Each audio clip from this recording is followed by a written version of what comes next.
When I retired after 37 years of working as an SLP and focusing on assistive technology and augmentative communication, I knew I wasn't done.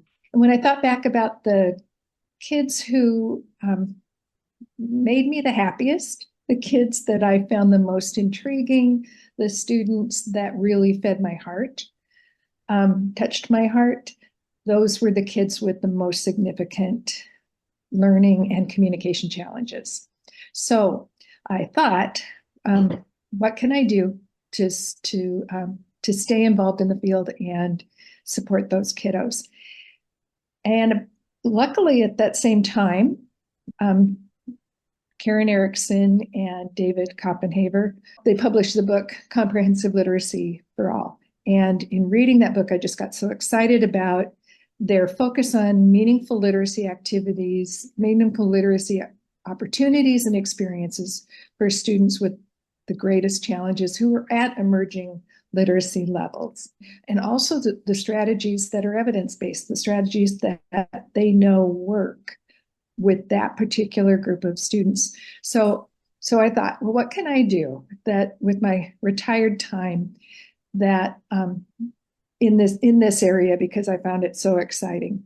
And I thought, I've been working with educators, teachers, paraprofessionals, SLPs, OTs, PTs, specialist teachers, parents for so many years who were so dedicated and so smart. And so I thought, what do I have that they don't have right now? And of course, the answer is time. So I thought, well, I'll just take these books that I have around me, these picture books that I have around me, and I had quite a few picture books that were for older students because that had been an interest of mine. And I thought, I have the time to analyze them and to think about how these strategies for comprehensive literacy for all could be applied to those books and how to think of activities that would keep our kids with the biggest learning challenges most engaged. And so I took time to analyze books and to develop activities for each of the books, thinking one of the strategies is multiple readings.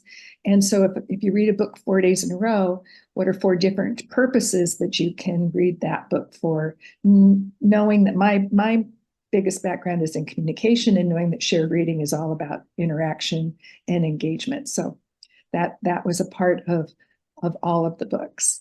And then I thought, well, I also have time to make some materials that I know that teachers and don't have time for, and that maybe parents didn't have access to the software for. So I decided, since this is to be used with core vocabulary, to emphasis building core vocabulary for flexible communication, I can analyze books and see what core words are they good for, and what fringe vocabulary can help support as you're reading those books. And then I just started to play around with Clicker, and I found I had some time and played around with Clicker, creating some writing grids to go along with these books. Not all of them, but some of them. I could do that too.